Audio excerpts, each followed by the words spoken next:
Well, good morning, afternoon, or evening, wherever you are, and welcome to another NerdTube Star Trek episode review. We're here tonight talking Strange New Worlds Season 2, Episode 8, Under the Cloak of War.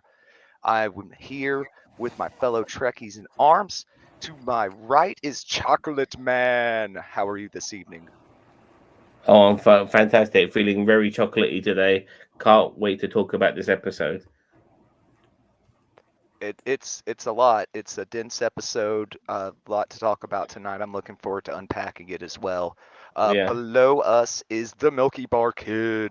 How are you this evening, sir? I'm good, thank you very much for All right, so we've got Charlie Brown's mom and dad in the house.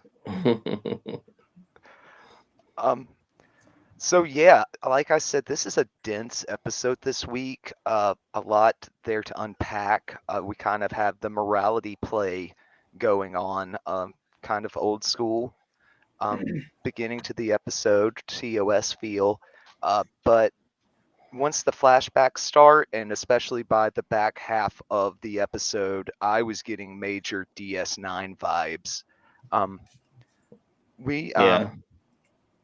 we can do some overall impressions, kind of general thoughts on the episode, and then hop right into the play-by-play. Let's start with you, Chocolate Man. What were your overall thoughts this No, I installment? did say I did say I can't wait to talk about this episode, but doesn't mean I necessarily like this episode. It was a bit weird. I have no problems with getting dark and disturbing, and maybe going down the PTSD route, which is definitely what this episode was about. Mm-hmm. But yeah, I know this sounds strange. We're going about trope, but I feel like we've been here before, like a reformed character that some people don't trust. I know we've seen this in Star Trek elsewhere, in the past, probably DS9. So it was a bit of a strange episode. I felt uh, I felt a bit underwhelmed by it. There's sometimes there should be some sort of payoff. Look, I didn't expect necessarily some of the Star Trek tropes. I don't always expect that in every episode, but I still felt a little bit underwhelmed by the time the episode concluded. But it does seem that this is just maybe what there's more to come from this storyline by what we saw on the display at the very end. Something like a warning. I'm not sure if you guys saw that at the very end of the episode. So there might be more to come from all of this, but yeah, it was. I don't know. It was a bit of a yeah. It's just a weird episode for me. It definitely was an unusual episode. A very sharp contrast in tone from the rest of the Strange New World season, especially coming off the back of the crossover episode. But even before it, most of the season there had been moments of levity throughout. Lots of characters getting moments played for jokes, and nothing of the sort this episode. And the cutting back and forth between the past and the present felt a little jarring at times, and there were Yeah, some pacing issues as well. The it concluded very very suddenly, and as you said, in an underwhelming manner. Um, it was one extreme to the other recently with what we've been getting with Star Trek. With Strange New Worlds, like from a lot of levity with the comedy to, well, we're gonna go and give you some real macabre type shit here. And so yeah, yeah, a little more consistency with the tone might be a good thing. yeah, fair, yeah, yeah, exactly, yeah. Milky Bar Kid, what the Oh, Mage is gapping a little bit. I'm assuming you were talking to me. First Hmm. off, I want to get to some yes, sir. comments here. Daniel Awesome. Vance, of course, here saying today in Star Trek history, Paramount acquired Star Trek from Desilu Studios, July 27th, 1967. Also, today in Star Trek history, the Enterprise D is commissioned at Utopia Planitia Fleet Yards on Mars. TNG Data's Day, July 27th, 2360 something. I can't see it. 2363, I think. Yes, sir. And Daniel Vance, of course, priming up the award. Wait, here comes the award-winning host with the most, Mage Rage. Thank you, And you, finally, sir. from Daniel Vance, this episode shines a whole new light on undiscovered country and the peace accords with Chancellor Gorkon. So you have to explain to me about that one. Like, I don't think it has really any.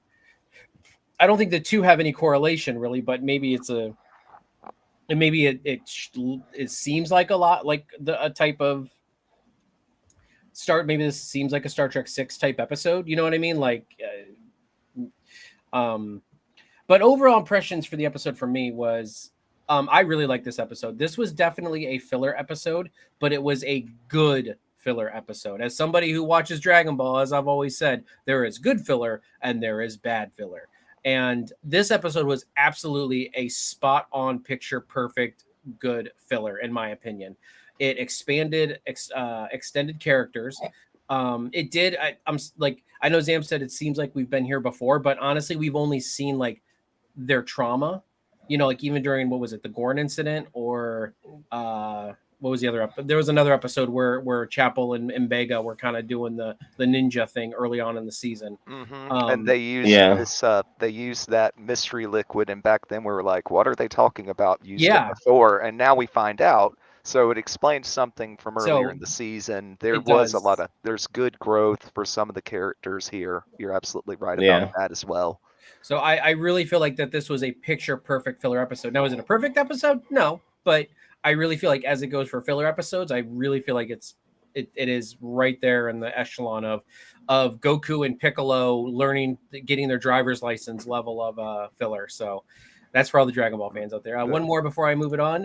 Daniel Vance says they're probably responding to my question. Older Starfleet officers not trusting the Klingons, promising peace, and instead making plans to kill them all. Well, I mean, that does, but I wouldn't call Ortegas an older officer, really. But I'll tell you this, yeah. If and Beggar and Nurse Chapel's got PTSD after what's happened in Klingon Wars, you can imagine what their PTSD is going to be like after 7 seasons of fucking Strange New Worlds. Because when I think back of all the other Star Trek series like TNG, DS9, and Voyager especially, you know, every episode there was some sort of bizarre, crazy shit, some life-changing shit, life-threatening shit. You know, they would have gone through a level of PSD that we could only imagine. You know, so yeah, I think there's more bad things to come for Mbenga if this is what's fucking rocking his boat prior to being on the Enterprise. Definitely some horrors of war theming going on here. I made a MASH joke to a friend earlier today. How dare you? Well, look, remember what happened to Tom Paris in Voyager? Like he had that he had that sentence where he had to experience death every fucking day, you know, being murdered. Imagine that. You know, that's PTSD right there. Having to remind yourself of that moment all the fucking time. You know O'Brien served 20 years in jail in like a couple of hours with that with that simulation thing. Yeah, exactly. You know, fucking Picard spent a whole lifetime on in another world just to realize it wasn't that wasn't the case. You know, and all of that, like, you know, what these fucking Starfleet officers go through on an episodic basis. You know, you're surprised they're not suffering PTSD after 1 season. You know what I mean? So, yeah. But yeah, I mean, okay, so go ahead, Mage. I mean, that's about all I had to say about the overview. All right, then we will get right to it. Just want to go ahead and remind anybody that's joined us, you know, if you haven't subscribed yet, hit that subscribe button if you're liking what you see so far. This is NerdTube, the best channel you maybe sort of kind of heard of. Like and subscribe. Also, Daniel Vance says everyone on the Enterprise was a holodeck novel. It's all a simulation. So that's why they don't have PTSD. So fair enough. Yep, it's Enterprise is a hollow novel, and everybody wants to play chef. That's why Chef never had an actual face, because you don't know who's in Chef's body this episode. I mean, sounds like a whore to me. I mean, Okay, so the Enterprise has arrived at the Prospero system to pick up an ambassador to transport to Starbase 12. This is an unusual ambassador, though, a Klingon defector named Dekra. Captain Pike is worried about his veteran crew members and how his presence might, affect them. When the ambassador beams on board, he's a very laid-back, untypical Klingon who ends up asking for a tour of the Enterprise.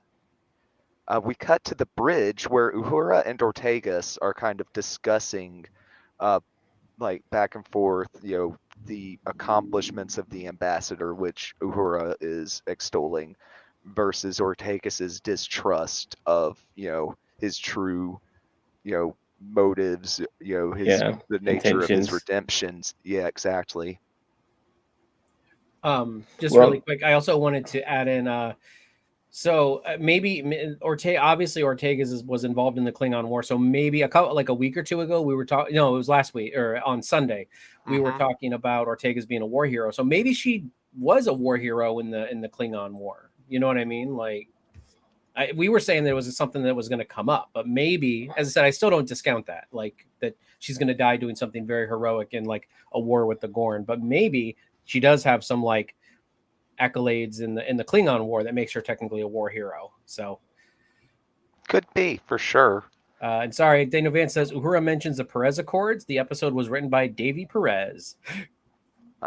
no, good. Self-insert Easter egg. I hate stuff like that. I really do. But fair enough. Yeah. What annoyed me the most, well, not annoyed me the most, was I just thought the stupid. Like, come on, Erica. Like, you can't hear those fucking doors slide open. Shouldn't you like check over your shoulder before you're about to bitch about somebody? You know what I mean? Mm-hmm. Like shit. Yeah. Yep. She starts, talking about his reputation and his nickname, the Butcher of Chagall, and the turbo lift Bakersfield. doors. The turbo lift doors open. Pike, Una, and the ambassador walk in. Una kind of gives her a Saved by the Bell by saying, "Captain on the bridge," and Ortegas has to turn around, come to attention, and try to save face. You Admiral Ra admires the view, and he praises Federation ships, saying they're superior to Klingon vessels. And fun to fly. This prompts Una to introduce Ortegas, who God, does. I wish Steve, sorry, his surname escapes me now, but he passed away recently. Always like playing Klingons.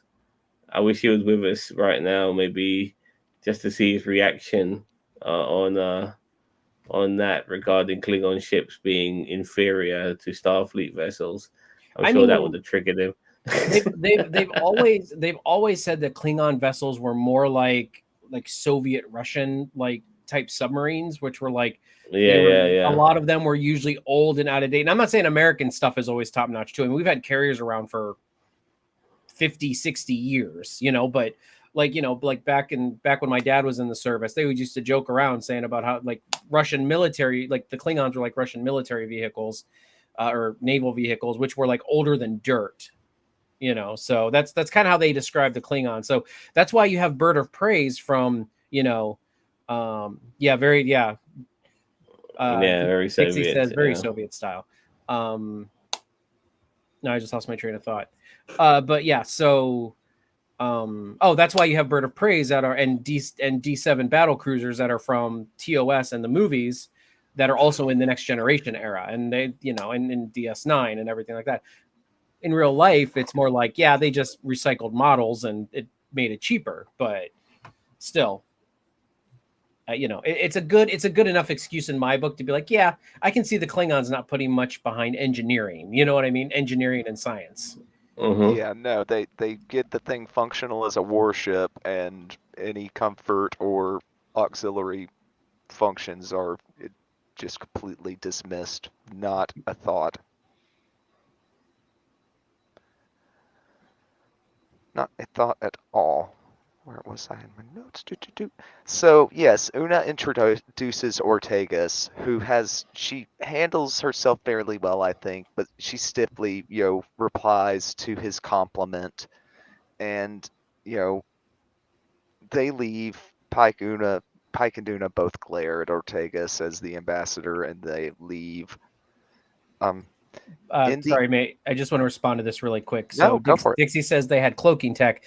That is only because they traded vessels with the Romulans, because back in the original series, the Romulans had some D7 class vessels, but then they got those because the Romulans wanted the superior like fighting craft of the D7.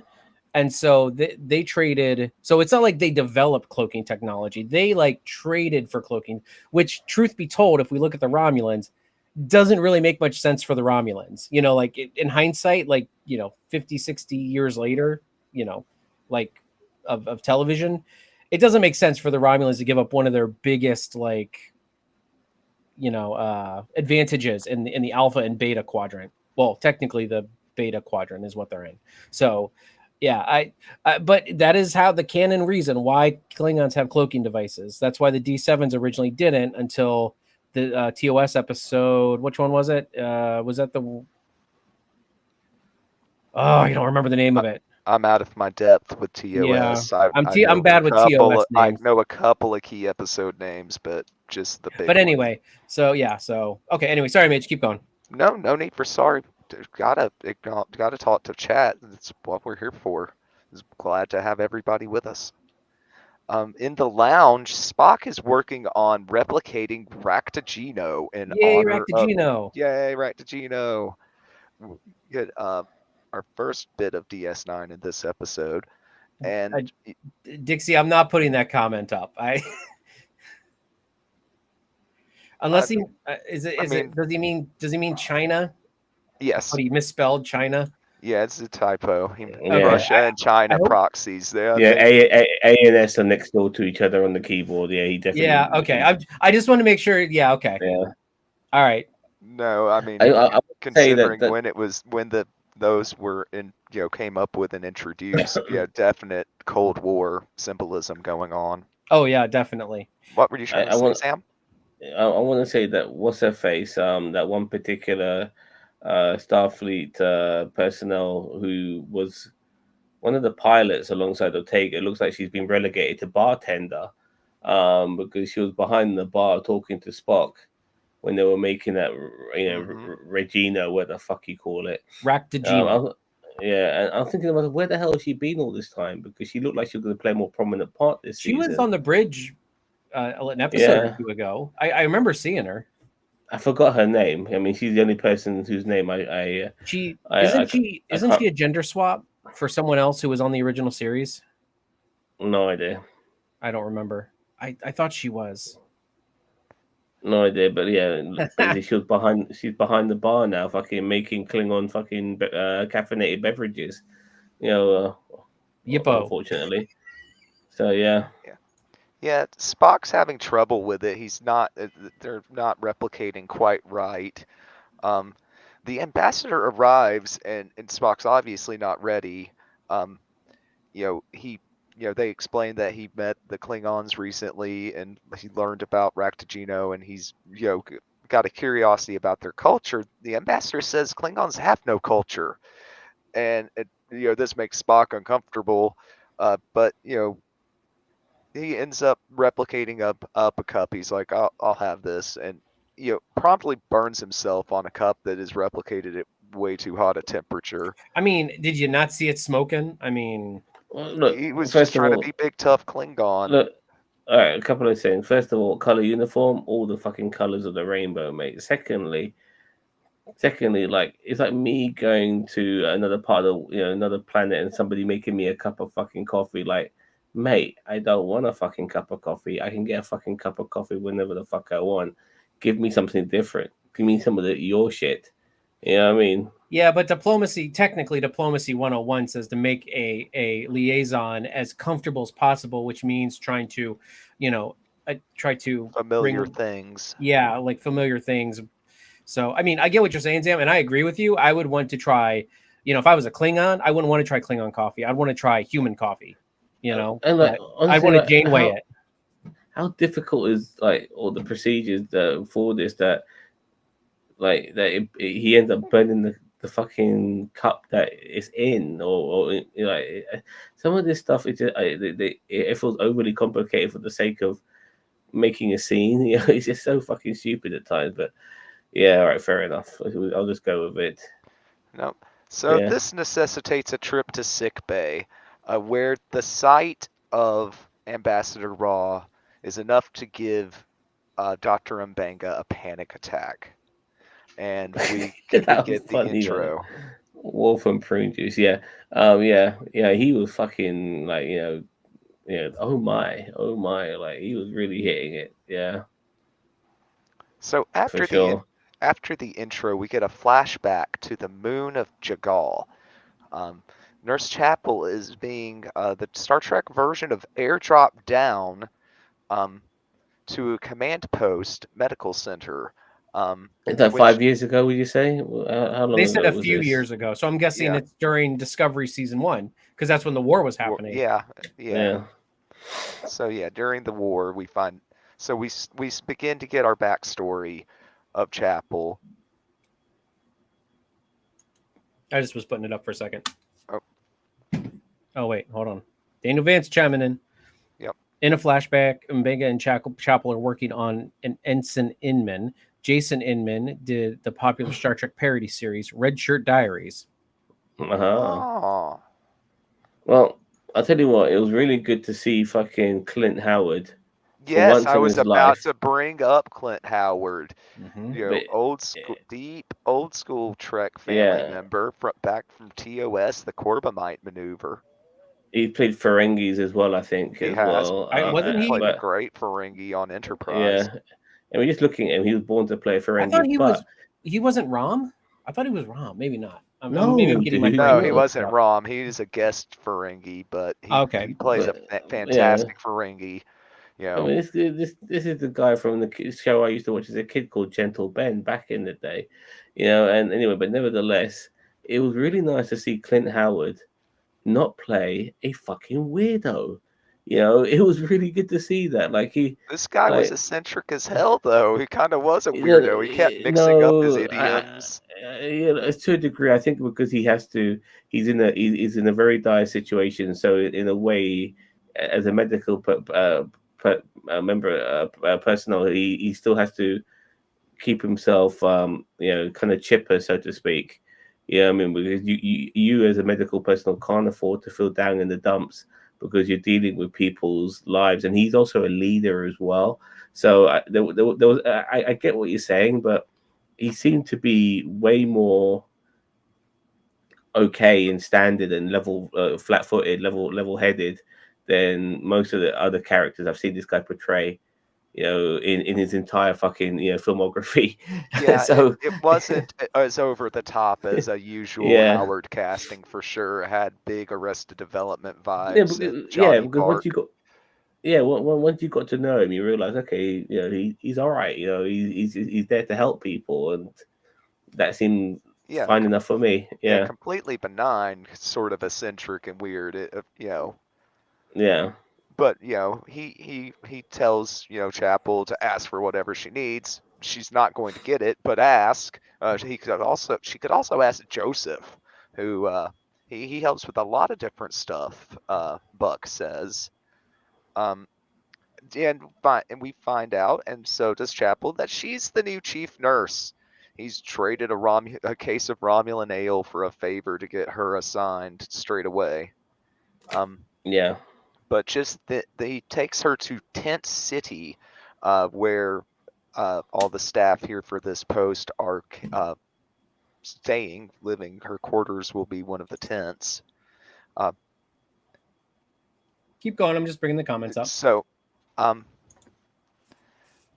so before she can get settled in, the alarms start blaring.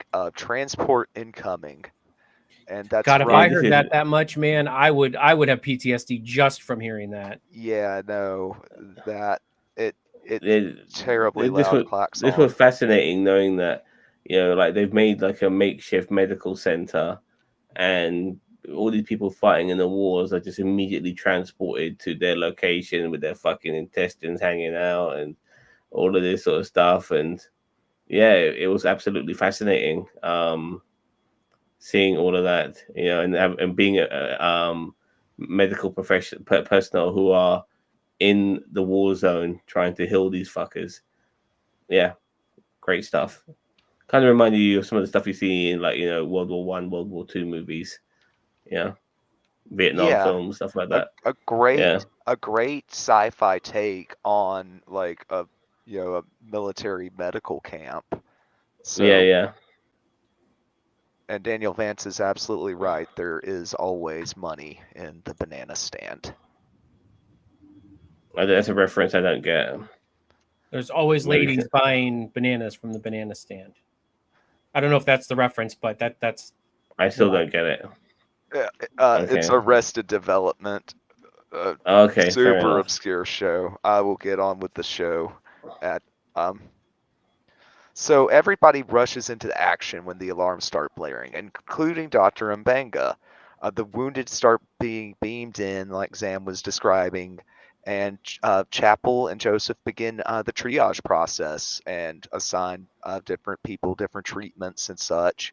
Eventually, a soldier beams in with massive organ damage. His name's Alvarado, but this facility doesn't have an organ regenerator, and they end up doing a trick that we've heard before out of the Doctor, but now we learn where he first started using it. He traps this soldier in the pattern buffer to save him until they can have medical facilities on starships that are incoming to Yeah, perform but the surgery at. then we go back to the old argument of, yeah, but the pattern buffer would start to degrade. And I know that Scotty did it, but he was also a It's engineering uber, genius. yeah, he's like uber mensch, like Yeah, and on top of that, double. technically both of the people in the pattern buffer with Scotty didn't survive. Only Scotty happened to luck out and survive because the other guy's cameo wasn't worth as much. So for the episode. So I've always had a problem with this whole thing because then it's kind of a get out of whatever free card. It's like, well, I mean, I understand maybe keeping them in there for a couple minutes, but like you're like, we'll just keep them in here for a week or two until starships get here. You know what I mean? Like, then why don't you put anyone who's dying in the pattern buffer and then just wait till whatever? It just Yeah, I, it's it like a kind of glorified version of storage, like I, storage, like physical storage in the cloud. this feels very much like literally. one of those situations Zam was talking about where it's just contrived for the sake of having a plot point. and Yeah, and and it basically, like, what is it, Khan's blood in the Kelvin universe, like that's about as OP as that. Like, you basically can't die if you inject a dead person, well, someone who's not been dead too long, with Khan's blood. It's like, yeah. Yeah, it's weird.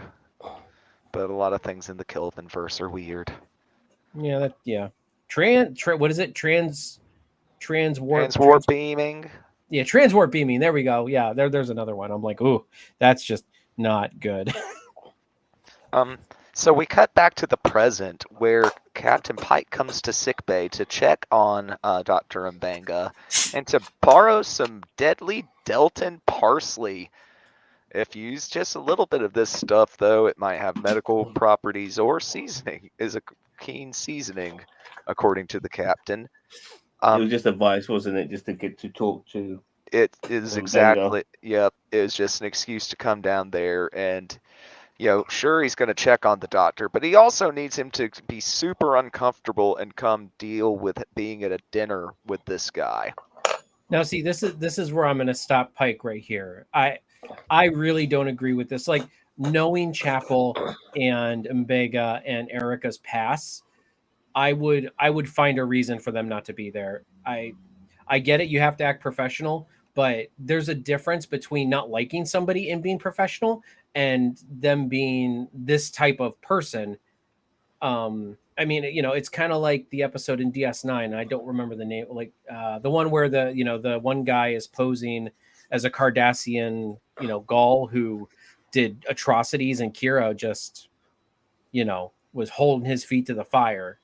I would not put either of those officers in that situation. I would either make up a reason or just say they weren't comfortable being here. And I hope you understand why. So I really disagree with Pike here on making them come to this dinner. It's out of character for Pike, really. Yeah.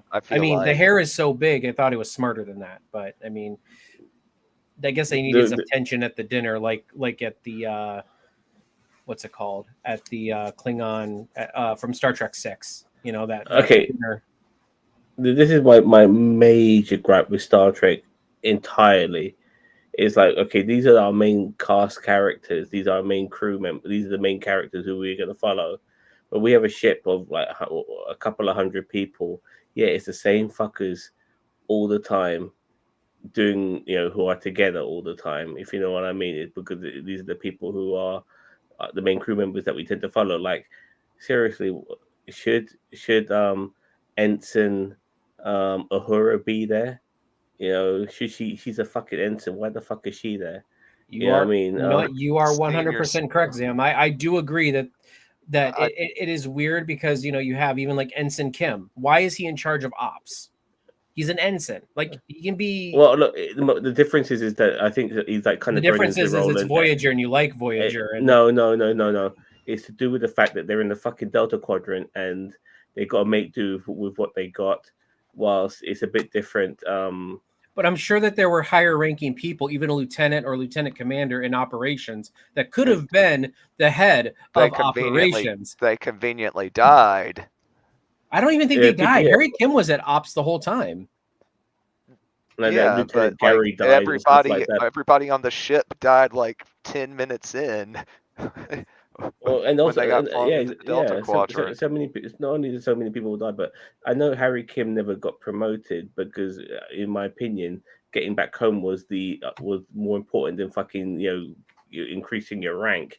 But nevertheless, no, I'm not talking about the rank thing. Even in the Alpha Quadrant. I know you're not talking about the rank thing, but I think in the way he kind of proved himself to be a more superior guy than just an ensign in Voyager. But at the same time, Voyager is no different to this show and other shows. Like, it always seems to be the people who we tend to follow all the time in every fucking episode to be this like sort of unique group of people always together. When there's a ship with so many people in it, why is it always the same motherfuckers? Especially when it comes to ensigns and various low-ranking officials. It shouldn't be that. Like, Ortega, you're the fucking pilot. Stay on the goddamn ship. Plus, you don't like this motherfucker. Stay away from this shit. You know what I mean? Captain Pike should realize this. You know what I mean? Don't have somebody who just fucking put a foot in it earlier on in the bridge at that fucking dinner. You know what I mean? Get somebody else. There's so many other crew members. Why is it always the same fucking crew members that we tend to follow all the time? It drives me nuts. It's just because that's the contract. Officers. And that's the contract, and these are the main characters. I mean, that's what it boils down to. I mean, by the way, guys, we are graced with the presence of Rick Berman. He says, it was crap.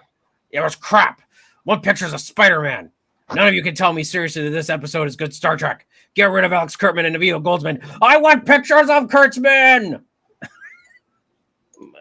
Have you this season's been absolutely fantastic? Look, I already admit I wasn't necessarily the biggest fan of this particular episode, but so far, if this is the dud episode of this season, then I still can't complain about this season because so far this season's been brilliant.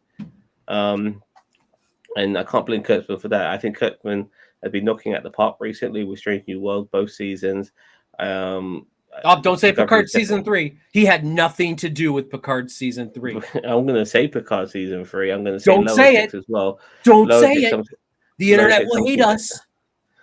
Yeah, Lower Decks, something that initially people were mocking, that ended up being one of the most beloved new concepts of Star Trek that has ever been.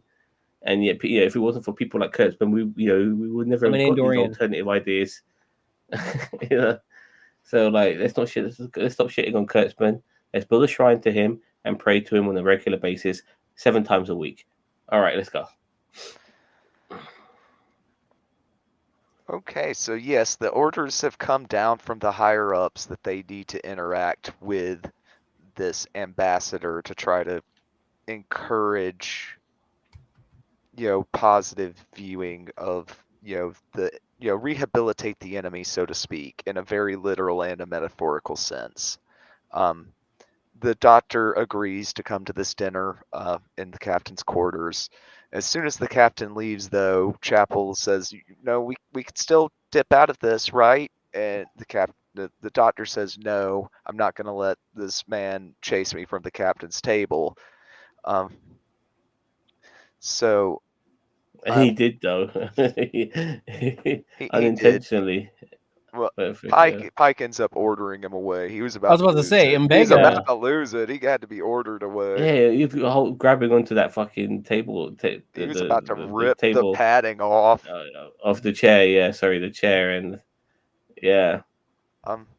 No, so Chapel says we got this, and it triggers a memory in Mbanga's mind of, the time on Jagal. They, Oh, they're I just want to add that Chapel's doing her very best to ruin her relationship with Spock. By the way, you know what I mean, because Spock is being as endearing as possible, and she's just pushing the fucker away. Like, nice one, Well, I mean, nice one. maybe Chapel's like one of those girls. It's like, she's like the Joker said. She's like a dog chasing a car. She has no idea what she's going to do once she gets it. So she's been chasing Spock, so she has no idea what to do now that she got him. Well, she finally got her prize, and now she's got it. It's like, all right, well, whatever. I told you this might be the case with her, because she seems to be an easygoing girl, which is fair enough. I've got nothing against that. But she was smitten by Spock, almost, in a way he became like a trophy that she needed to get. She got it, and now she's fucking looking to, instead of maybe develop this relationship with him, she's pushing him away. She's doing her very best to do so. So, if anything, if it doesn't work out, she could possibly blame herself for it. Yeah, But she won't. no, Typical women. Yeah. Oh, I mean, well, it's not sound too much of that with a misogynistic. Yeah, 10-foot pole. yeah, yeah. So misogynistic, not really. I mean, anyway, keep going, Mage. So they one time on Chagall, they manually stimulated this soldier's heart when he goes into cardiac arrest, and to like kind of coach Chapel through it, and Ben goes, "We got this, we got this." And At least kinda, well, no, I'm not going to say that. Never mind. Go More ahead. flashback. I also want to quickly go on regarding this deviled egg thing. Pike must really have good deviled eggs. This is the third time we've seen him make them. Man, that jambalaya, by the way, looked fucking fantastic. And I'm not the biggest fan of mixing land food with seafood, which is why I don't like surf and turf burgers. But nevertheless, that jambalaya looked amazing.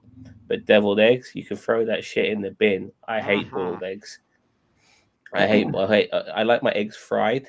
That's it. I don't like my eggs in any other capacity. I don't like boiled fucking eggs and stuff like that. Oh god, awful. just too much mayonnaise for me. See, I like mayonnaise. I don't like mustard. We can't be friends anymore. Sorry, babe. Breaking my heart. My heart. Yeah. We're like a Gallic gun Kamehameha going at it. I mean, yep. God. I'm gonna die of a broken heart. Listen, if Dragon Ball Super ever comes back, I'm telling you now, me and Mage are doing weekly reviews. I'm telling you, it's happening. Oh yeah, it's on like Donkey Kong. Fantastic. I gotta get caught up and start doing a monthly manga review. Ooh, we could. Not right now though. They're just rehashing Dragon Ball Super. Yeah, superhero. Nothing to talk about now. Okay. Anyway, continue. Continuing on, outside of the captain's quarters, Mbanga comes across Ortegas, who is trying to work up the nerve to go in there, make herself go in. She doesn't really want to. They discuss if Ra she shouldn't have been allowed to. I mean, it's obvious that it's going to end up with being trouble. I don't know why you would force her to be there. That's why I really question for Pike. It is, and I think it's out of character in the writing for Pike. I don't even think it's like, I don't even think it was purposeful. I think it was just the writing was just like, we need controversy. Another crew member. Yeah, they need another crew member who we don't know. Yeah. put the people in the places to make the scenes happen seems to Yeah. be a theme this episode. But they talk about if he's really reformed, and decide they're going to put on their poker face, their Starfleet face, and go in and pretend that everything's okay, and just enjoy the jambalaya. I mean, that might have been why they were there, is because they're like, man, can we miss out on the captain's jambalaya? I mean, for real though, I but think I would. mean, I think It I looked would brave good, the though. butcher of Jagal to get some of that jambalaya. whose It looked jambalaya is fucking better good. though? Pike's or Oh, Cisco's though? man, Oh God! Papa Cisco, Papa Oh, Cisco. Oh Papa man! Cisco's gonna win. He's got experience and Oh that yeah. Cajun like heritage. What they need to do is like we need to have a lower decks episode where they have Pike versus Papa Cisco, and they have a Well, jambalaya off. the actor's dead, so I mean, they would have to obviously do either, unless he Oh, doesn't have really? any lines, That's but unfortunate. it could be a background thing. Like, Could Yeah, be yeah. like just set a scene at like a cooking competition, Or they get like a Avery jambalaya Brooks to do it. cook-off. Oh, the actor might be dead, but you do it in cartoon form and just have somebody do the voice. well, that's what I meant. Like, they'd have to recast the Yeah. voice, or as I said, it could be a background thing, like that. Yeah. But I don't disagree with you. I think, listen, I think honestly, if they come back with short treks, I think honestly they should do more animated ones. I think the animated ones would be fantastic, because then we would be able to see more of like Harry Kim and Tom Paris and all these other actors that just, obviously look aged, but we could actually do stuff with them and catch in, maybe not in the lower deck style, but in like an animated, maybe in a more like not anime, but you know what I mean? Like a little bit more of a realistic looking animation type, like, Yeah, like a more modern day version That of could what be animation can really be. cool. Yeah. yeah, and just make them short tracks, like season. It's kind of like What If, like it I would was just thinking that. Yeah. If have you seen Star Wars Visions season 2? be me. No, I haven't Is- watched season 1. Okay, well, in season 2, like some of the animation techniques are kind of remarkable, and also if you've seen is that League of Legends, that show that was on Netflix or something like that, Arcane. the Arcane, like that sort of level of animation that could possibly work. Daniel Vance, it was, and by the way, I don't play League of Legends, but I thought that animation was great. And there were moments watching that show that I realized, okay, that's fan service. I could just tell, even though I don't play the fucking game. It was the same as the crew of Kirk's We're Enterprise. Trekkies. We know fan service. Yeah, Dinner for Gorkin. Old foes attempting to make peace with. Yeah. I think that's why it felt familiar, because of Star Trek 6. There were some similarities to it. Yeah. No, so inside the captain's quarters, the doctor makes nice while Spock struggles to try to cheer up or comfort a very clearly distressed Christine. She says that she wishes that Rod would just shut up about all this peace that he's made. And I mean, let's face it, the guy's pretty pompous. Oh, he is. He's a complete Klingon at ass. heart. Who's the actor who plays him? I've seen him before. I just can't put a finger on it. I think it's Vance Major. I mean, no, I'm kidding. The guy's in everything. Yeah, right. Yeah. Anyway, maybe Daniel Vance can tell me who he is and what else he's been in. Spock tells Chapel that he does not know much about her service in the war. I find that highly improbable given his affinity for Christine. I mean, unless Spock has like a thing where he's like, I don't really look into people's past, like personally, unless there's like an actual reason. And I mean, a relationship might be a reason, but like maybe, like let's say like there, maybe Spock is not intrusive into people's histories without reason for being there. You know what I mean? Like maybe he thinks it's a privacy thing, like if they were investigating like something in Chapel's past, he would be okay with doing it. But like just like him just sitting there being like, I wonder what Christine did in the war, and then I don't think he would do that. It'd be the Starfleet version of Facebook stalking. Yeah, very much so. Actually, that's a very good. Yeah, that should be a meme. We got to figure that one out. Yeah, we do. Like nobody else make it before me and Cheeto do. Dude, we meme. Our meme game is over 9,000. What are you talking about, man? It is though. So she says, he says he can help with getting him to stop talking about his peace accords, and he goes over and starts a conversation about the similarities between Sun Tzu's The Art of War and a similar And then Klingon and text. hop plop plop plop plop. Yeah. That was the I'm name of the not going to fucking thing in try. Klingon. I butcher stuff in Klingon. I'm working on it. I'm working on my swears for the role, but See, this is what bugs me. Yeah, like there's a universal translator going on here. So how do you end up saying stuff in Klingon without it being sounding Well, it's a because proper in noun. English? yeah, it's a name, Yeah, right? name. Yeah, it's a proper noun. It wouldn't. It's a noun, so like, isn't it worded in a way that it could also be It's said in English? it'd Or be like you saying. It's like us saying baguette. It's originally a French word, but we didn't change the I name of think that sometimes proper they noun blur for the that type lines. of bread. There's always moments where I feel like the lines get blurred a little bit with Star Trek regarding universal translator, and then them talking in other languages. Like I remember in Star Trek 3, where Kirk, asked the Klingon officer to beam him up, and he says it in Klingon when he got Spock on him and stuff like that. And obviously in Star Trek 6, where they're in the Klingon court and they're listening through those universal translators when I thought they were built in. I more feel like that was an aesthetic thing they chose to do in Star Trek 6. I know what you're talking Yeah. about. Or no, wait a minute. They might no. I think the reasoning behind that, and I don't think it's specifically implied, but their universal translators were deactivated because they didn't want them to know what was going on other than what they wanted them to hear. So they didn't want them to overhear and conversations.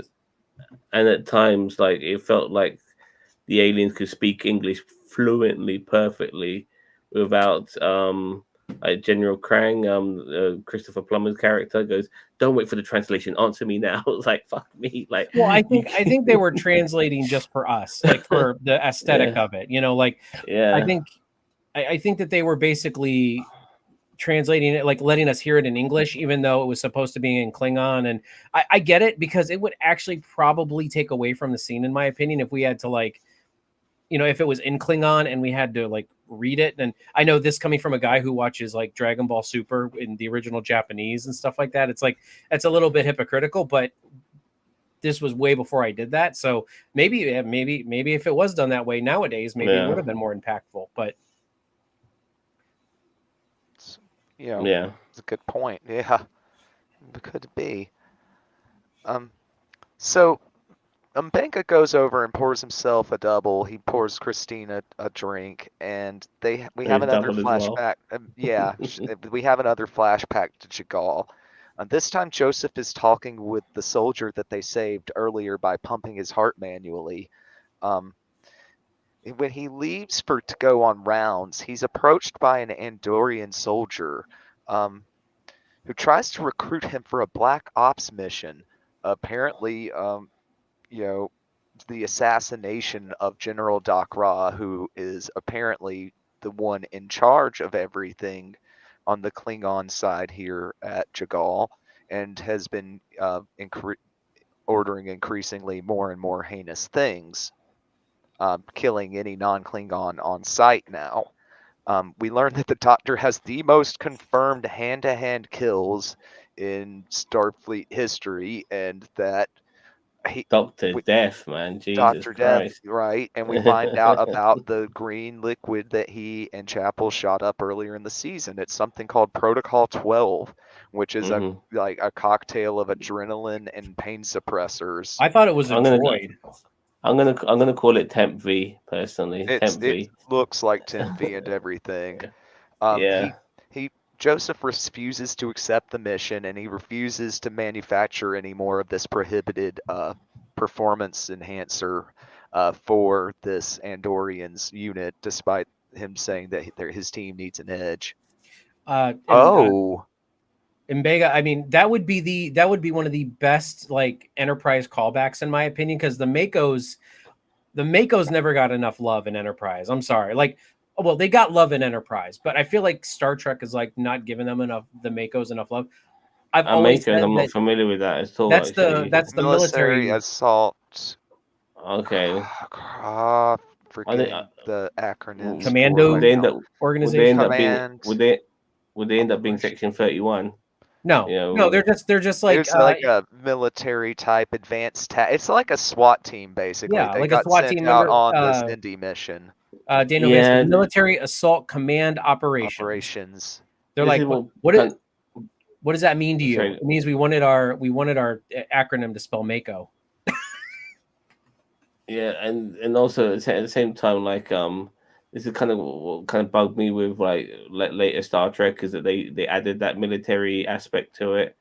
I mean, it felt I'm almost a little sorry, bit I've wrong. always said that two things that Star Trek and the Starfleet itself. I'm not even talking about the Federation. I'm talking about Starfleet. Is missing is a military unit type or like a marine type unit. And like it doesn't have to be on starships, but they need that kind of type of unit for, even if it's just backup and fighters. Like they just don't have fighters. Like you can say shuttlecraft and that bull crap or runabouts. And I'm like, no, those are not fighters. I'm talking single pilot, like wing commander style pilots. Orville got it right. Learn from Orville, motherfuckers. Yeah, I have to admit, Orville did get right, but I always thought that they were capable of being in battle. I mean, they've been in countless battles. We've seen it in countless different series and movies and stuff like that with them. And I always felt that Starfleet personnel were a mixed bag. They were scientists, and at the same time they were fighters if they had to be.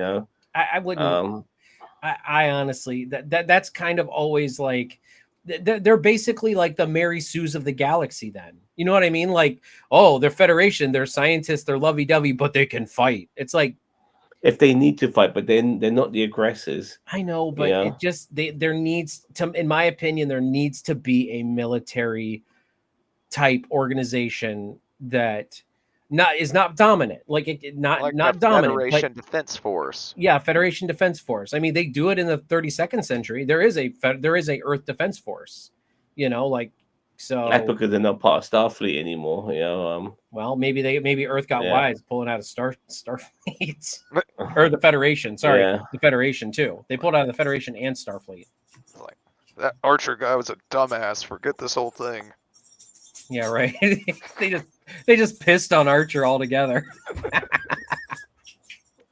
And so back in the present, Ra is talking about his conversations with the Prosperian delegates, and he said that Jagal changed him. And Benga says, well, it changed a lot of us. And he and Chapel try to keep their cool as Ra realizes that both of them served there at Jagal and starts waxing philosophical.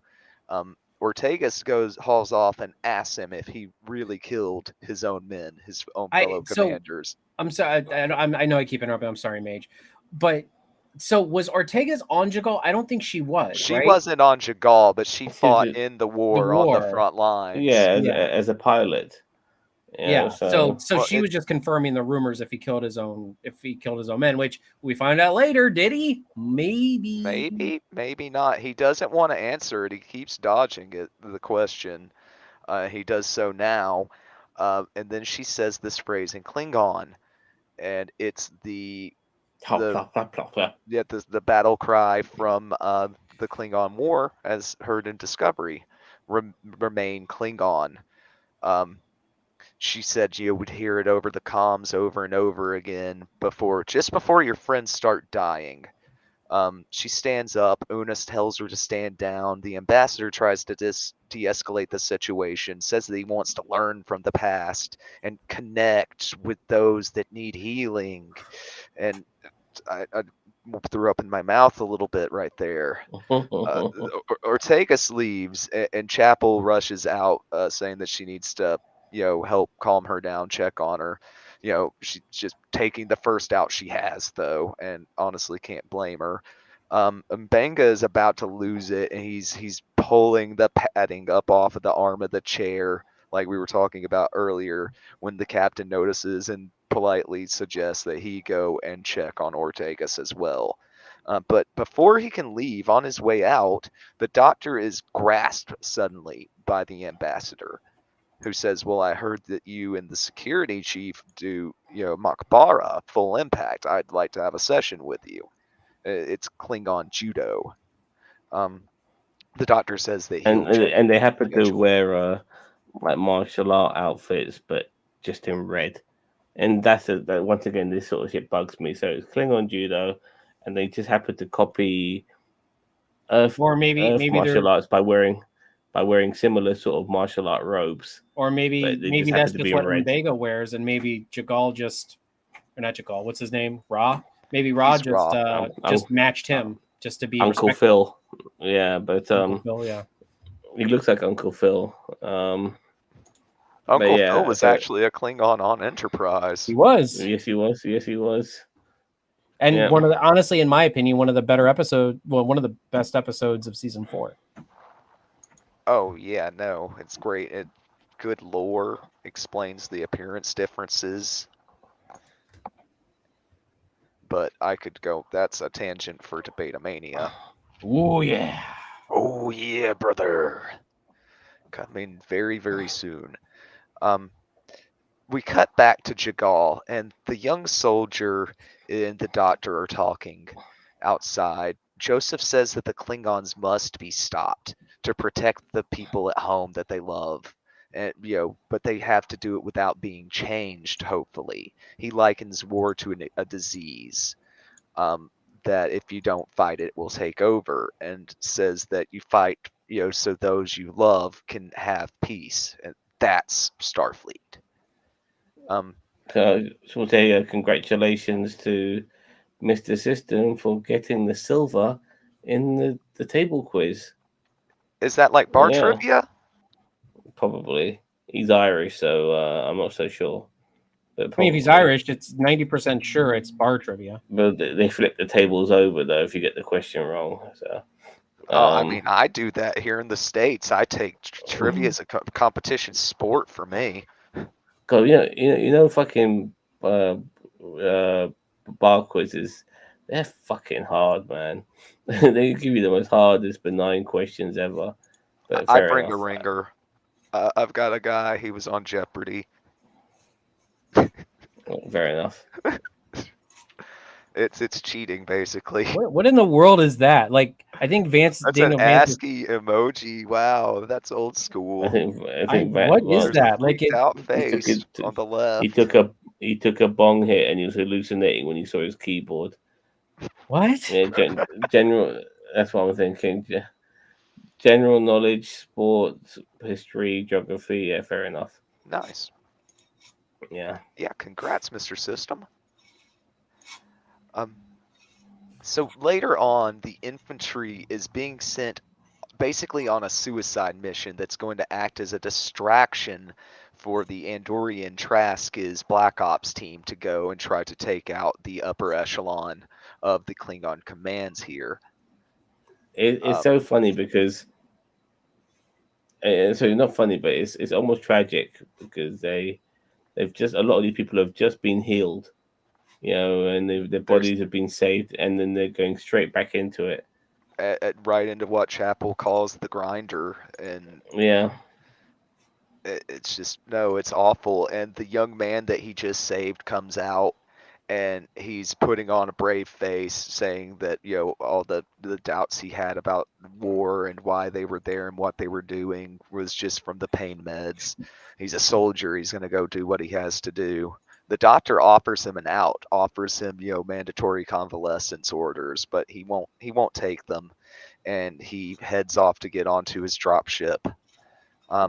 Back on the Enterprise, Spock's Oh no. I disagree here. I hate how the Federation was a real point for poor Doctor Mumblebanger. He had PTSD, dude. He was in a war. It wasn't the Federation. He blamed the Klingons the whole time. Have you not noticed the episode? His issue. Sorry. His issue. Yeah. I get it. His issue was with the Klingons in this episode. It wasn't with the Federation. Well, I mean, he's kind of salty with the Federation for then wanting to force him to play nice with this guy, Well, and he here's even questions, Yeah, no you know, doubt. their I'm not doubting policies. that, but he's not blaming the Federation for his PTSD. as I said, I Yeah. think if Mbega was not even involved in anything, like if Pike was smart in this episode and didn't involve Mbega would have kept his mouth shut.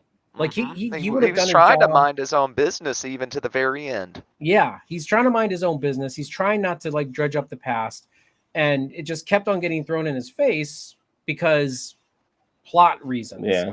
So And he was I doing his mean, best to avoid it, and like so I Pike think kept asking him and all that. Yeah. yeah, and I think Mbega, like as I said, I don't think Mbega has a problem. He did have a problem with what's his nuts Klingon, but I mean he you know, as I said, it kept getting thrown up in his face. And that when you keep throwing something in the face of somebody with PTSD, they eventually start to see red or purple in this case, depending on what color blood you believe Klingons have. Yeah. So Spock's trying to apologize to Nurse Chapel, who basically ends up just telling him I'm that sorry, she needs baby. space. Yeah. And Spock reads this as you need time away from me, and he kind of leaves his feelings hurt. He had drugs for when he felt bad. Well, that Temp V. You talking about that?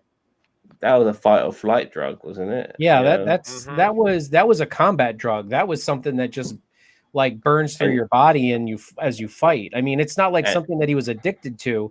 It was and he never prescribed it to the people who even wanted it, but he knew if it became a common thing, it would kill the very soldiers he's trying to save. And It was a honestly, I one-off. mean, how many like soldiers with PTSD benefit from medication?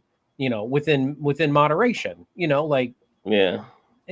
And I'm sure by the 22nd century they've figured it out so that we're not pushing pills, like since we don't have privatized pharmacy or pharmaceutical companies that are trying to push the shit onto our people so they can get more money. They only prescribe it as needed.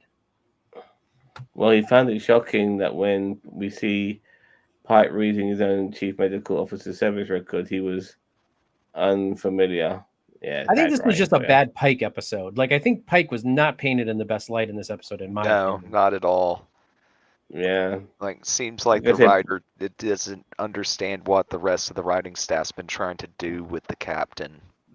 Yeah, putting fucking Ortega in that dinner was one of the most stupidest things you could have done.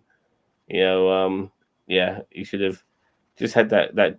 You should have just brought a bunch of ass kisses, and kept it sweet and for the sake of diplomacy. That's what you should have done. They did it on Orville. Remember that episode where like only the female like command staff were. That was hilarious. Yeah, they faked the being. Yeah, that was a good one. Yeah. That whole episode, I'm like, this is such a bad idea. This is a dumb idea for an episode. Like one of those things. Like, it's so improbable that anybody would make that boneheaded a decision. But it got its laughs. Daniel Vance says, "What were you gonna say, Zam?" Episodes like that make me laugh because I know it's gonna piss off the neckbeards. That it gives me joy. Like when I watched Barbie the other day, and there was so much piss take towards men, but I had no problem with that. But I'm comfortable in my own skin. But I know a lot of fucking guys, a lot of neckbeards, these Andrew Tate fans and all these other dickheads, they're gonna get really butthurt, snowflakey over this shit because they're weak, and so. I had no problem with the feminine aspect of it. I actually was able to laugh at myself because it's good to do that now and again. And so, and if anything, that Orville episode, if anything, it portrayed the woman being so dominant as a stupid thing, and I mean, and it did put men in a good light at the same time. So, yeah, it was done perfectly. Personally, Daniel says, "I like to that they're bringing attention to an issue that needs addressed. Veterans return from war zone all the time and swept under the rug." Yeah, that's because unfortunately, and I say this in the utmost respect, in your part of the world, they're kind of like groomed in a way to join the military to fight for fucking fat cats who don't give a shit about them. and won't even send their own kids. Yeah, exactly. No, and I 100% agree. I am a huge advocate for veterans justice. You know what I mean? Like, and The VA is They definitely don't. criminally underfunded. Dude, there's homeless vets all over, It's all over America, yeah, and sad. no, they're just pawns, yeah, for fat cats to basically dominate other parts of the world and take all their resources, and they man, use that's a reg- whole video for tomorrow that we could do too. I mean, like yeah, fair enough. world's gone insane. But yeah, no, I 100% agree, Daniel Vance. I'm a huge advocate for that's actually why I got into my therapy field, because I wanted to help veterans who who have had injuries, who have to have like amputations and prosthetics and stuff like that, because I didn't go into the service back when I could have. I decided to stay home, have a family. A lot of my other friends were going off, and whether the war was right or wrong, the war on terror, whether it was right or wrong, a lot of my friends were going over there, and some of my friends got hurt, and some of them died. So I kind of use it as like as a penance for not making up for anything, but trying to do my part to For me, like since probably World War II, there hasn't really been a war that you could truly say was worth being involved in, especially for your country. In my country too. Like, look at the Falklands War. Like, they fought over, people died over a fucking rock near Argentina.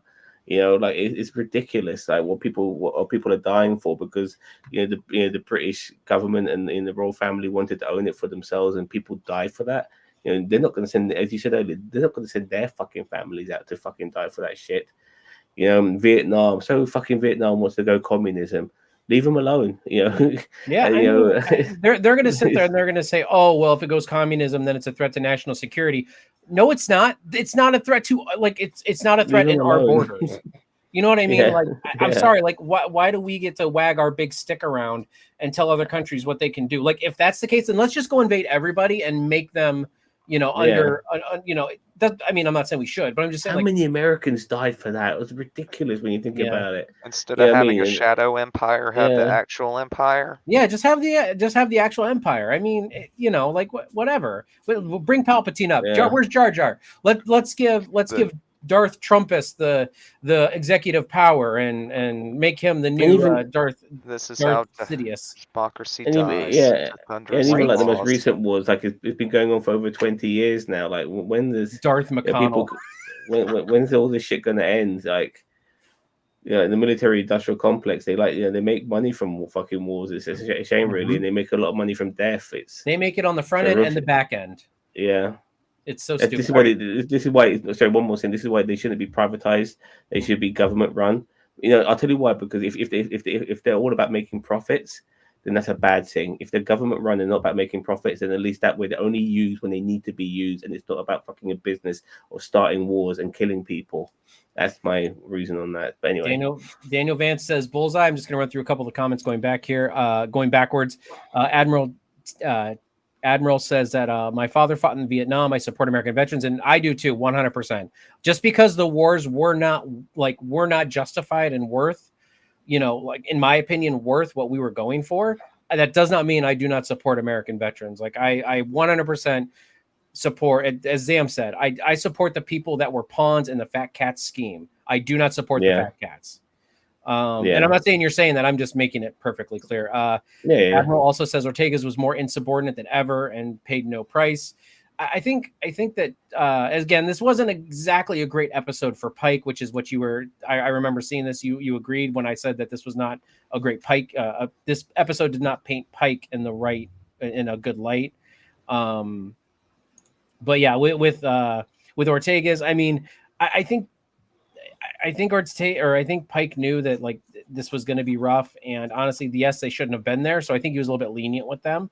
So, but I mean, you're not wrong. She was pretty insubordinate, but she shouldn't have been there in the first place, in my opinion.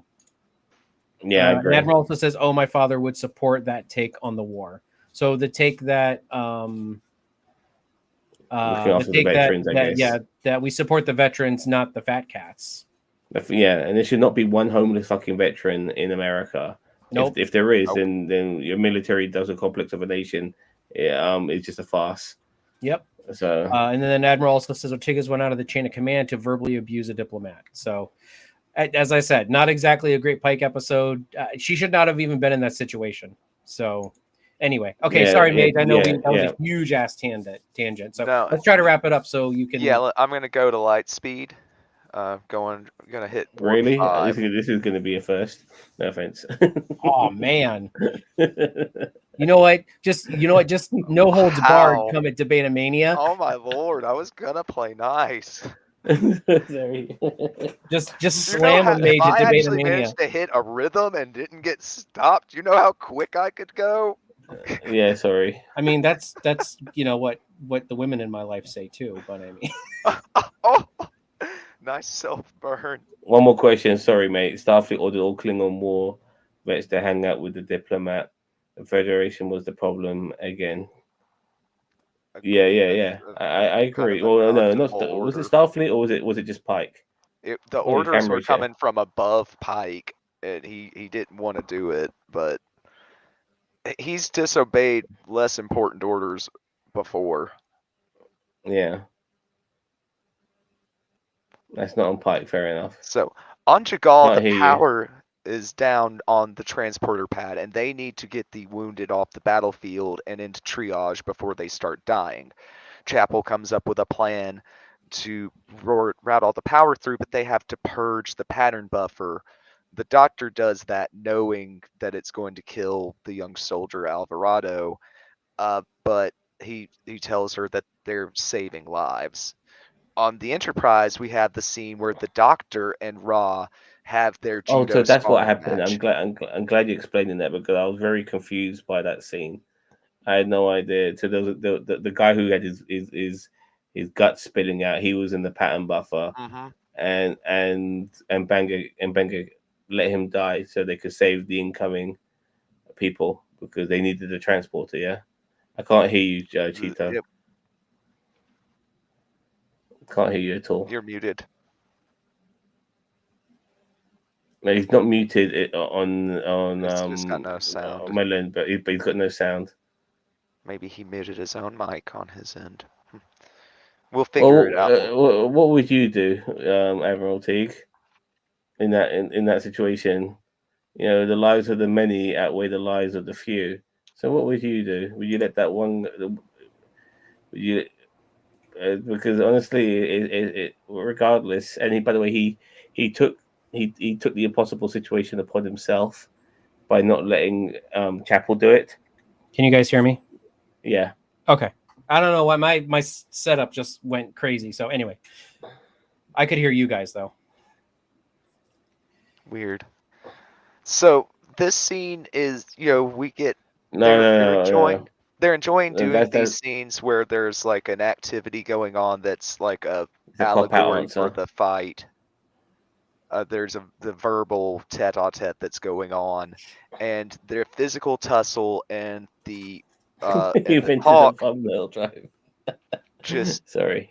No, they just keep increasing in intensity. Ra asks, for an alliance with M'Benga, says that he could help him get on the good sides of the other veterans because they look up to him.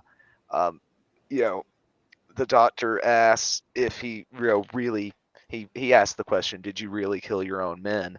And Ra finally says yes. And M'Benga asks who fought the hardest then. And we get a flashback to a fight scene. The aggressor is not shown conveniently, and Ra answers Kith.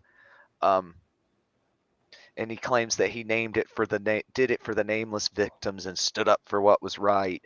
And this just infuriates the doctor, who attacks and gets the upper hand quickly, and he just has to stop himself just shy of throwing an actual punch. God, that judo fight scene was fucking awful, man. I mean, if you've actually watched judo fight scene, I mean, it's not bad. Like, no, but they're trying to put an alien spin on it. You know what I mean? Which is, it's alien jujitsu. I mean, it's jujitsu. Like, if I get it, but it's jujitsu. Like, it's throws and takedowns. I mean, is it different than what I imagined? It's more than, or it's not as Klingon as I imagined it would be, but whatever. Yeah. Wrecked. I didn't know Klingons had coffee until DS9. So it was very. I mean, I thought the only thing they ever drank was blood wine. There was nothing else they drank. It was very Riker and his dad, and Teague says, "Yeah, maybe dumber, but yeah." Yeah, maybe dumber, but yeah. About It being like Riker and Riker his and his dad dad? doing doing that little stick fight. Oh, that thing. Yeah, I can't. Yeah, that was in Lower Decks. I can't remember that. I need to The big old YouTube red that. suit That's that like looks. TNG, yeah, and then they put a joke reference to it in Lower Decks. Yep. So the Doctor stops shy punching him, and he says that wars change people. And he leaves. But Ross says as he leaves that he looks forward to their next competition, their next session. So Dr. M'Benga goes to the sonic shower, but he gets a wave of flashbacks, just dead wounded pouring in on the transporter, children and civilians, the Black Ops team, including the Andorian who came to try to recruit him. He hears Chapel's voice describing it as a bloodbath, saying they're killing everyone, and then he sees the young soldier.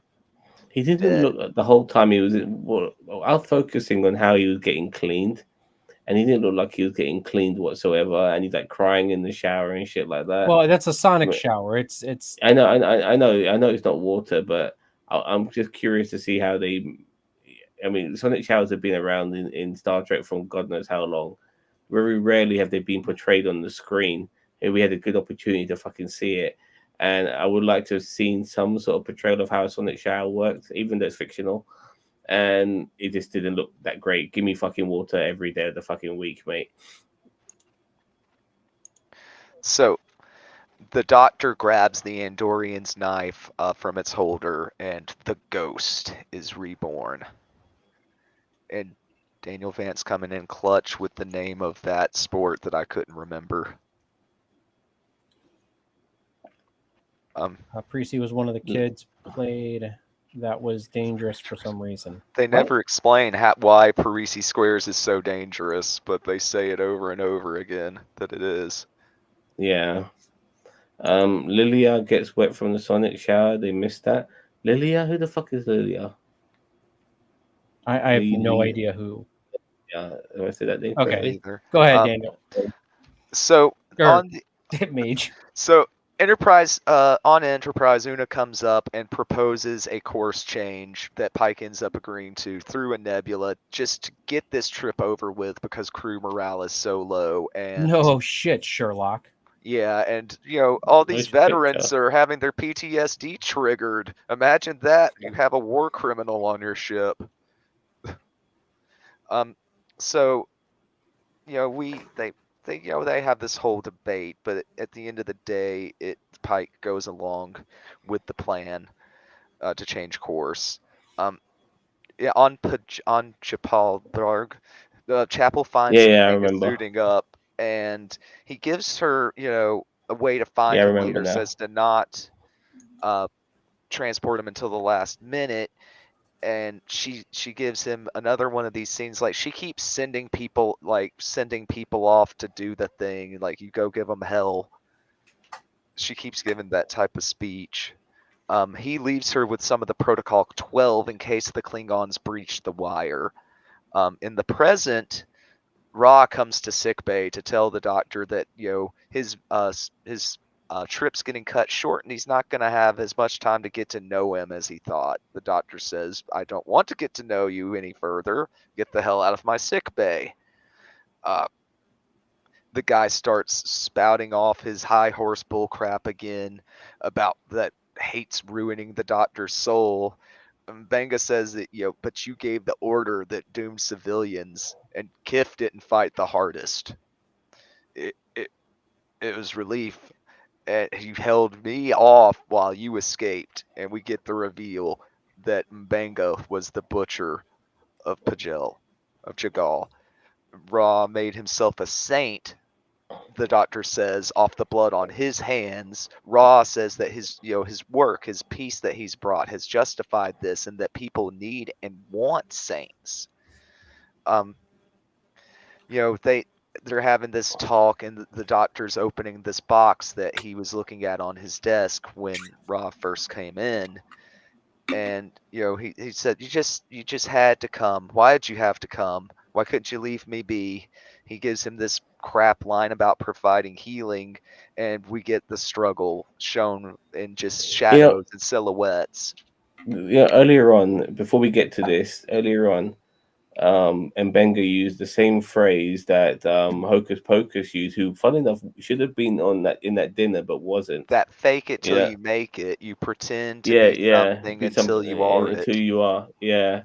And in a way, you would have thought that maybe that mindset would have come around regarding that Klingon, who maybe was trying to change his ways, and he never gave the guy a chance, to tell you the truth. Mbenga did. I'm very much not on Mbenga's side on this, but anyway, continue. No, he. See, that's the thing. It's a bad good episode because it brings up this like kind of philosophical debate that we can't easily handle. We can't easily settle it, and we could debate it for weeks. Well, but here's the thing: is that I was going to bring this up in my overview, but I mean, honestly, the universe has a way of working out the riffraff. So, even though he wasn't the butcher of Jagal, he obviously gave the order to kill civilians. So, and Mbenga did nothing. It's not like Mbenga planned this. And Mbenga said it at the end. He said, "I didn't start the fight, but I'm glad he's dead." That's kind of that's kind of the way the universe works. Like you reap what you sow is basically what it is. I felt like in the way he was looking for an excuse to kill him. You're probably right. I mean, as I said, I'm not disagreeing with that fact either, that he's probably looking for a reason to kill him. But I mean, still, he tried to give him every out he possibly could. He had the box with the knife out. Yeah, he had the moves box, closer and closer to the box. Give me a reason to use it, and all the guy did was put his hand on his shoulder. No, he didn't. He was actually wrestling with him. No, he put like Mbenga. We never really got to see because we had to look through that. Well, there was enough of the shadows. It looked like that they were tussling. Like it looked like that there was more of that. It just seemed that Mbenga reacted poorly to the Klingon, reaching out to him, and obviously, I'm sorry, he laid hands on him. So I mean, in the UK, I mean, you get stabbed for far less. So yeah, well, but never, yeah, I guess, but yes, UK burn. You still have a higher rate of stabbings in America in ratio than you do have. That's in the because UK. You guys got like a court, like 1/10 of the population. In ratio to the UK. All right. Anyway, we got to finish this up. Mage's got to go. Because I get that argument used to me by Americans a lot when I mention the gun violence, and then they use that argument against me. So I researched it, and I found out that there's still more people getting stabbed in America than there is in the UK. It's just unfortunate. It's a terrible phenomenon. But once again, knives have more purpose than just fucking killing people, while guns are there to fucking kill people. We're not even talking about guns. But nevertheless, just anyway, regardless. Sorry, I lost my train of thought. But I'm just saying, he put his hand on his shoulder to reach out to him. He wasn't attacking him, and Mbenga used that. And Mbenga used that as a reason to attack Uncle Phil. And I'm looking this up now. There was more than just a hand on the shoulder. It was a tussle, is what it was. They were doing He turned it into a tussle. He turned it into a tussle. He turned it into a tussle. Yeah. Yeah. Because he went and laid hands on him. He told him to get the hell out. Yeah, he did. He gave him every. He told him. He told him to get. Look, someone could have a go. I don't know what it is with you Americans, but because somebody could have a go at me, I could reach out to them, even put a hand on their shoulder, and not expect to get fucking killed for it. Yeah, but if you told them like 3 times to get lost, and what, you should still kill me for it? Yeah, come on. Like, you can tell me 10 times to get lost. Doesn't mean I have to be killed for it. You know what I mean? Jesus Christ. Maybe you should get stabbed for it, though. I mean, doesn't mean you die. Yeah, that's yes, that's still being killed, isn't it? That's what happens. Should I get stabbed and murdered for it? No. If that, yeah, here we go. Teague's on the same level. If that killing is justified, then words really violence. Yeah, I agree. And Benga let his PTSD get the better of him, and unfortunately his PTSD got that guy killed. And we're talking about a Klingon who some people believe was being reformed, and yeah, he did bullshit about being the butcher of Bakerfield or whatever the fuck it's called. Yeah, but at the same time, he was just trying to make things better, and whether he was a long con artist or whether he was genuine, we'll never know, because then Benga fucking killed him. Yeah, so Daniel Vance agrees with us. So apparently, we're all here. And hold on. Yeah. But that doesn't mean you have to kill them. It doesn't mean you have to fucking kill them. No, but like normal people wouldn't. But he's like in the midst of like terrible PTSD triggered incident. And we are talking about somebody who's not necessarily being aggressive towards you, but yeah. See, look, he put his hand on his shoulder, and we talk about somebody who's not being okay. But then watch this. Watch this. Hold on. I'm trying not to play. I'm not trying to play too much because I know Paramount will come for us. But hold on. Let's. So there's the knife. Now watch these two. There is definitely a struggle there. Yeah, I know that. But it looks like it's that Benga who took it there. No. Okay, that's enough. I know. I already stopped it. Yeah.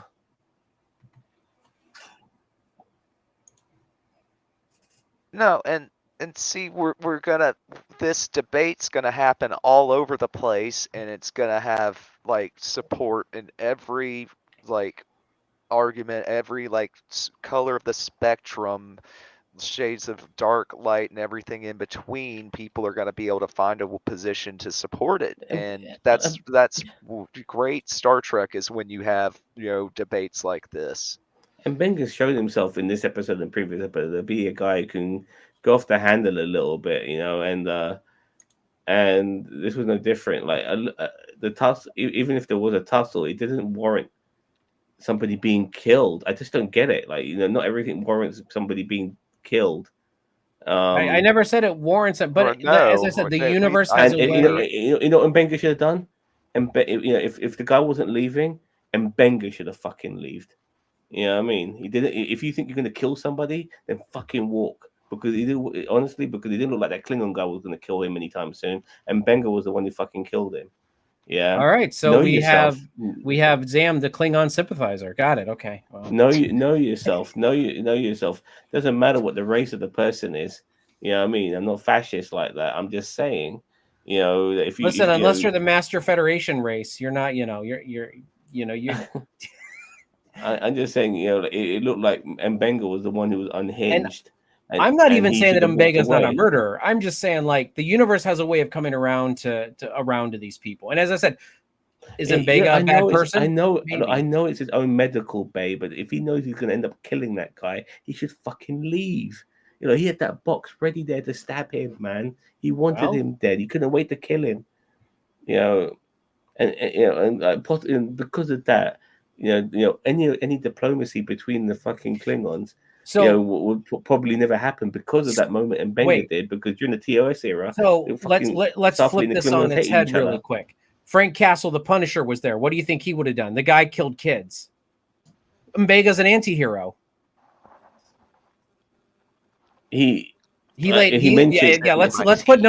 Let's put Frank Castle in this situation. Frank Castle was minding his own business. He was trying to give the guy the opportunity to get his second chance. The guy kept on pushing and laid hands on him. What would Frank Castle do? Frank Castle's an anti-hero. Is he right for killing people? No, but he's doing what he needs to do. Frank Castle would not kill somebody. Kids. This guy actually he gave orders, and I agree. He was somebody who tried to reform himself. You know, he could have killed all types of people. He could look. He Frank killing Castle would people. not have batted an eyelash at killing him. At the way that he was pushing him, Frank Castle would not have batted an eyelash with to killing him. Frank would have been like, "I gave you opportunities to walk away. Now you're walking into it." I'm telling you, like, I think there are massive differences here. You know, Frank, I can't even begin to even make the comparisons. It's absolutely fucking ridiculous. You know, have you seen what M'Benga has done in war? He's literally the Punisher of Star Trek. Exactly. Ghost. Yeah, and exactly. And yeah, what would McCoy do? He'd go, "I'm a doctor, not a Punisher." That's all he would do. So he has to have his one little line every episode. Spock. I think I heard M'Benga say, "I'm here to say, I prefer saving lives and taking lives." You know, and he didn't really do that in this episode, did he? You know, nope. I mean, regardless all right, of his Mage, I think just in a few brief words, just wrap this bad boy up. Just so Chapel covers for him and sells it as the attack from exactly. And Chapel covers for him. Yeah, was more vigorous than it was. That M'Benga had no part in it, and that also it was Ra's knife. And see, the DNA proves it. It was the butcher of Pajal. Bakersfield. Yeah, it's the butcher's knife. And Lon's investigation corroborates this, but it's not sitting well with Pike, and he goes to Med Bay, and he and M'Benga have this, this kind of philosophical discussion. Pike says, if things went down different, you could tell me, but ultimately, M'Benga says some things don't deserve forgiveness.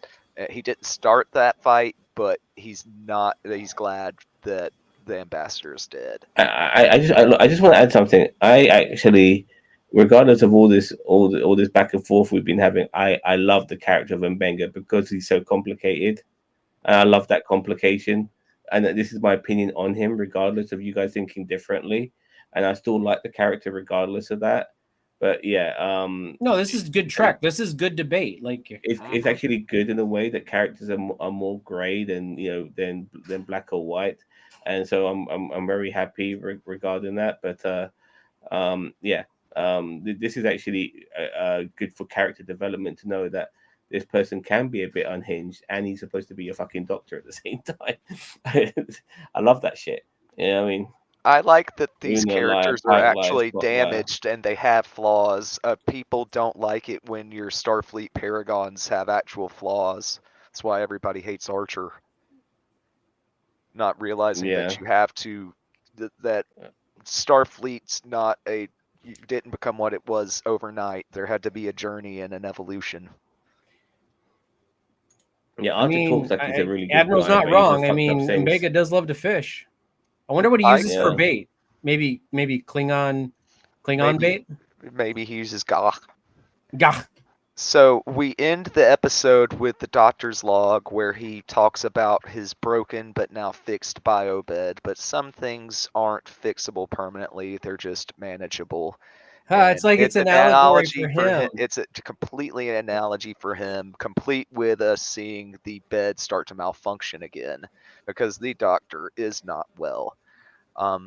So yeah. So the bed malfunctioned. There wasn't some sort of warning that they're going to be attacked or anything like that. No, it's the biobed malfunctioning. It's a warning that the doctor's not done having his meltdown. Which is probably why he ends up not being in the TOS era after a few episodes, because he's destined. I mean, what happened to him, by the way? I mean, he's on TOS. He's in TOS. Yeah. But after what happened, what made him get replaced by Bones? Probably he murdered somebody in sickbay. Who knows? I mean, there was even the other doctor before Bones, even. Was there? I don't know. Yeah, there was a different doctor in like the first Kirk episode. Oh yeah, forgot about that. All right, so let's do. I know, Mage, you probably got to go. Let's do marks. I've already got the poll up in the chat. We've kind of given our thoughts about the whole episode. I don't think we need final thoughts. We just let's give it numerical scores and tell the folks what they have. We're gonna have to pay Mage overtime now. Thanks a lot, guys. The Golden Glasses Award winning Mage Rage host we got to pay him overtime. God damn it! I'm not cheap either. Fucking hell, I Dr. know about Piper. no, I had Nice. no idea. All right, I guess Thank I'll you, start. Admiral. Yeah, you start. I Since all you I'm know. going to say about this episode is that I stand by my initial. I stand by my initial comments in this review. Is that it is a perfect filler episode, but in a good way. That doesn't mean it's going to be a 10. There are some issues here. We've talked about those. I'm going to give it an 8. Okay. Okay, Sam. I get that this can be a filler episode to a degree, and filler episodes are usually what I like to think of character development episodes. And I have no problem with filler episodes or character development episodes. Overall, though, I found this episodes to be unfulfilling. No pun intended. I I, I felt that there should have been more to come after the death of Uncle Phil. So it felt a bit lackluster in that sense. You know, like there should have been a bit more to this episode than what we got. I think some of the flashback scenes were unwarranted. Like I said, it was good to see Clint Howard not fucking play a weirdo and play a reliable good guy for a change. You know, it was really refreshing to see that. I like the character of Mbenga and I like the complexity of him and all of that. But like I said, there's something should have come from this. Like him killing that diplomat should have led to bigger ramifications for Starfleet in the whole. But it feels like it's going to be brushed under the carpet for next week, and we go into our next adventure. And I have a problem with that. So I'm only giving this episode, unfortunately, a 5 out of 10. Okay. Um, I'm gonna split the difference at a 6. Like it was bad, good Trek. Like the idea is solid. The moral question, like the morality play aspect of it was solid. The writing for Pike is questionable at best. The pacing was all over the place, and just the tone is inconsistent with the rest of the season.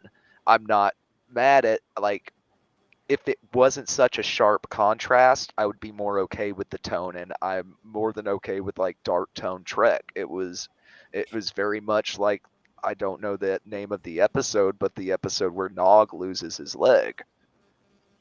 Yeah. I agree that this is very weird placement for this episode, only because we literally had the crossover episode, which was a little bit more goofy than normal because it had lower decks involved. And next So week is the musical episode. it's And got it's like, it's sandwiched in Yeah. between weird Yo hints of yo. levity, and it's gonna make it that contrast. It maybe if this had happened before the crossover episode, it wouldn't have felt so jarring. This is why I actually feel like maybe the musical episode should have been left for the following season because, you know, there's a lot of unique things that have happened this season already, and let's not throw all our eggs in one basket. You know, leave the musical for season 3 because I have no problems with a very macabre episode like this episode, but I feel like we should have had something like a bit more in between, after the lower decks episode, then lead us down to this particular path. Um, yeah, now we're gonna have a jovial episode, and Benga's gonna probably be singing like nothing fucking happened. You know what I mean? I yeah, killed Doctor Yeah. Phil. as I Got said, away with it. this episode is either going to be really good or really bad, and it might even be just where in the season it lies. You know what I mean? Like it might just be weird placement. This should have, a musical episode should have been like episode like 2 or 3, where it's like there's still kind of a little bit of goofiness from the maybe like right after the court hearing of Una and everything, and yeah, I don't know. It's just we'll see. I'm not trying to shit on it before I see it. I do. Yes, Admiral Daniel Vance is correct. The Klingon War happened within the couple months of Discovery season 1 because it kicked off at the Battle of Binary Stars, and it did end after they came back from the Mirror Universe in Discovery season 1. So we do know roundabout when this happened. I mean, if you want a star date for it, just throw some numbers together. That's all they do when they're writing this stuff. Stardate And T 834279.3.43. Una Yeah, looks different in the crossover than she does this week, and the week before I think it's shot out of sequence. I don't think they've been aired in the order they were Director for written this in. episode Like I don't can't be think they're being Frakes. aired in Is the order they were written in at all. But yeah. So what is the average score from the chat? Brady. Unfortunately for me, the chat agrees with Zam with There you go. 60% going between 1 and 5. So There you and go. then the other 40% goes to 8 and 9. So Mage, you are on an island with your 6. I actually have some support with my 8 to 9 with my 8. And Zam unfortunately has all this most or more than half of the support with his 5. So Yeah. So I just want to add that by the way, anyone watching today's stream, please join us tomorrow because the Avalon Universe are going to be doing they're releasing their new fan film. We'll be reviewing it from our channel as well as you can watch it on their channel live, but we'll be reviewing it and giving our opinions. And then straight after the review and reaction, we'll be doing an interview with Tyler Donovan and Josh Irwin, who are the main people within the Avalon universe, and they'll be the director and the stars of that particular fan film. So join us for that interview. It's going to be lots of fun. I'm going to Talking put to those the link guys. in the chat before we wrap up here. So Excellent. Looking forward to that. Yeah, it's going to be lots All right, of fun. guys. What time will it be tomorrow? By the way, I just so believe you can that's tell. 7:45. Yeah, 7:45. Yeah. We're starting about 10 to 15 minutes before the actual fan film debuts, just to talk a little bit. I mean, get things going Yeah. on. 7:45 EST. That'll be 12:45 UK. So is that 12:45? Yeah, it's 12:45 UK. And that's So, 4:45 West Coast. Pacific. Pacific. Yeah, that's what it's called. Yeah. So, Yes, we love our brothers yeah. over there at the Avalon Universe. So yeah, I mean they've been yeah. very good to us, and we just want to be, and we love their products that they put out. Very The well music done. episode looks Very so well. bad that I hope we can at least capture energy from generally spinning corpse and solve the energy crisis. Well, I have solar power, so I'm doing my best. And I drive an electric car because why not?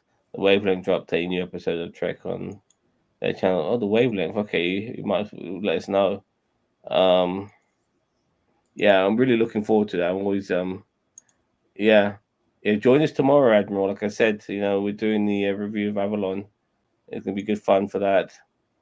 Those boys, they're linking up with the Harris boys now, Steve Harris and those guys. I'm sure you're familiar with them, as well as Commodore Boone and those guys too. I'm sure you're familiar with them, as well as Vance Major, who does No Budget Productions, all like linked in some capacity. Will we see a Vance Major cameo again? I have Possibly? no idea, but we need to wrap this up because Mage I think needs to go. Oh, I'm so sorry, Mage. It's all good. I want to thank mate. want to thank everybody who's joined us in the chat tonight. Thanks everybody who's just been watching the stream. Anybody who comes through later and enjoys this as a VOD. Want to thank you for watching NerdTube. We could do more than just Trek here on the channel. We talk about Star Wars, DCU, MCU, sports entertainment, do fan film reactions. Me and Cheeto even get together sometimes, do a little Final Fantasy, a little Dragon Ball. So there's something for everything here at NerdTube. So you should definitely consider giving the channel a subscribe. Hit the like button on this video if you've enjoyed what you've seen tonight. And thank you again for watching NerdTube, the best channel you've sort of kind of heard of. Live long and prosper. Bye bye.